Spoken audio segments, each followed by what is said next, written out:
Xanıma mı yüklənmək? Yox.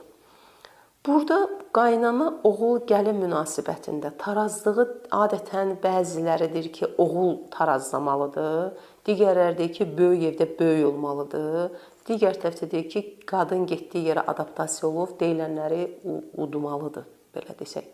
İndi bunu necə, hansı tərəfdən baxsaq, digərinə yüklənmiş olaraq. Yüklənmiş olaraq. Düşünürəm ki, gəlin getdiyi yerdə qaynana tərəfdən baxsaq, birini gətirib də, yəni bu gəlibdirsə, burada bunu adaptasiyası üçün biraz şərait lazımdır, öyrəşməlidir.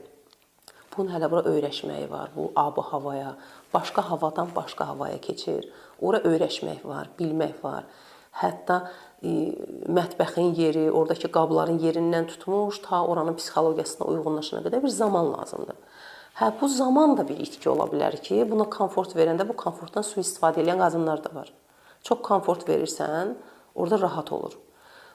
Komfort vermirsən, sıxırsan, sonradan da biraz sıxmayanda bir başqa əlamətlər görünür.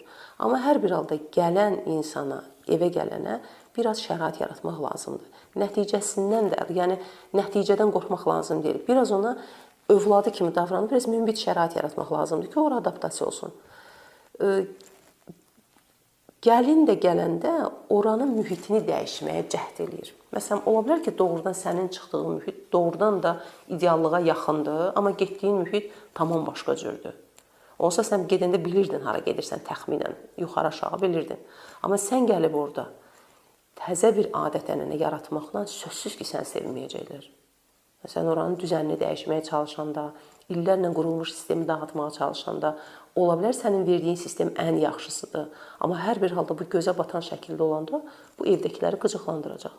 Qaynatanı da, qaynananı da, qohum əqrabaya da gözə çarpır ki, qadın gəldi, evdəki bütün sistemi dəyişdi. Bu o halda mümkündür ki, evdə böyük nifrət, qəzəb dolu bir ailədirsə, sən ora məhəbbət verərsənsə, bu sistem dəyişərsə, bu qəşəngdir.